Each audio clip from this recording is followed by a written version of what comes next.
In these days of social distancing and homeschooling my kids, I'm really rediscovering the joy of jigsaw puzzles. I've always been fond of them. I'm solving even more now than I used to, though. And in particular, I have recently discovered this new company, Playing Grounded.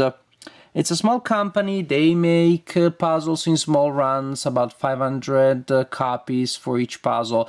And they base their puzzles on original art, not on art that you can find somewhere else. It's just their own art. And they seem to have a lot of stuff inspired by anime, manga art. And they're still shipping even these days of partial or complete shutdown. They're still shipping, so you can order directly from them. You do not have to use the big river in South America, if you know what I mean. So I wanted to try one of their puzzles, and I tried this one called Welcoming All Wonders, inspired by Japanese anime art and with a strong Miyazaki flavor or atmosphere in it, with this sort of like priestess looking a bit like Sailor Mars, or the kinds of priestesses from shrines that we see in the Japanese manga and anime.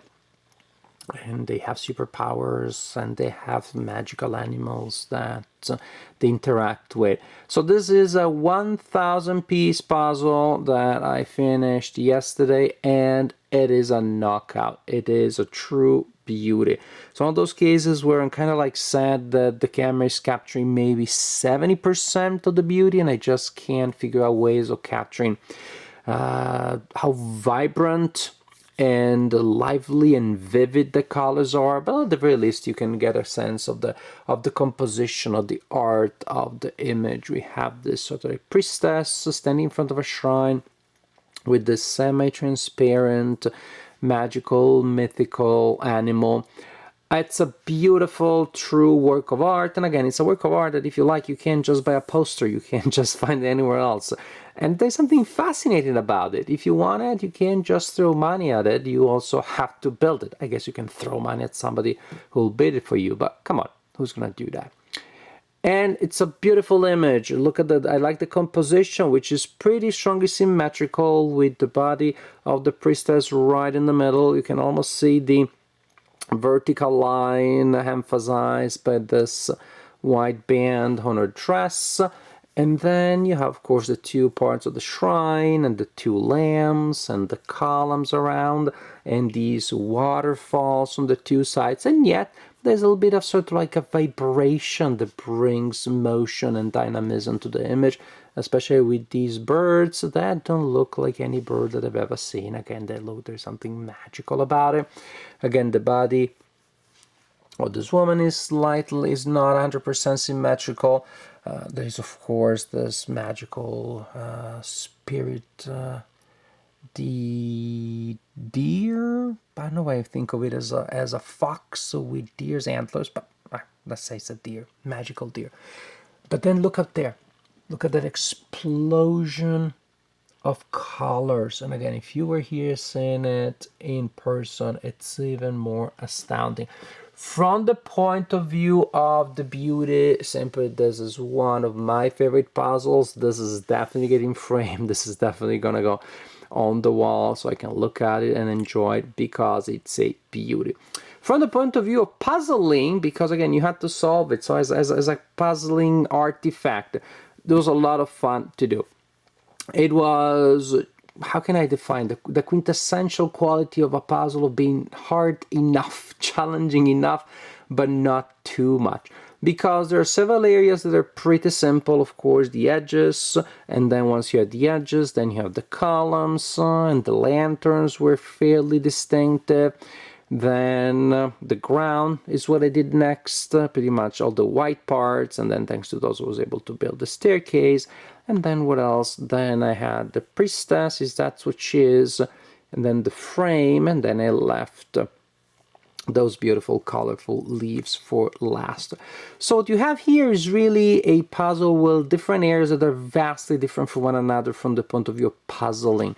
because there it's all a big blob of colors. The structure of the shrine is much easier to build, actually, because even within the structure, the shape, the edges of the shrine will stand out easily, just because there's such sharp lines. There are almost no other lines in the puzzle that sharp. And then different areas are of different colors. The top there is much darker than anywhere else. There's a lot more purple here on the base and more red up there, so on. So this area is particularly easy to build. I don't know, it's easier than the rest. So you have a nice balance here between areas that are more challenging, like the foliage up there, more straightforward, like the shrine or her dress. You can also easily find those pieces. It's really a puzzle that, well, gives you enough challenge but doesn't feel maddening. Something I think really can work with any level of puzzling. A beginner with a little bit of patience can do it.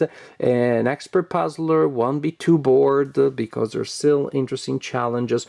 From the point of view of the quality, the pieces are thick, are nice. There's no particular glare, a little tiny bit, but not too much. And just to give you a sense of how thick the pieces are, they're thick, sturdy, nice quality. They fit very well. So once you fit them, as you can see, the fit of the whole puzzle is pretty strong. You should be able to transfer it around easily, even if you're not using glue, and put it in a frame. So really high quality. I'm very glad that I discovered this new company. This was the first puzzle by Playing Grounded that I solved. I don't think it's gonna be the last one, because I had such fun solving the puzzle, and I'm so pleased with the overall result that I definitely want to explore more puzzles in the catalog. Playing Grounded, welcoming all wonders. They don't have big runs, so they may run out of this puzzle soon. I'm glad I have my copy. If you like what you're seeing, maybe you will consider adding it to your collection, because this really is an outstanding puzzle.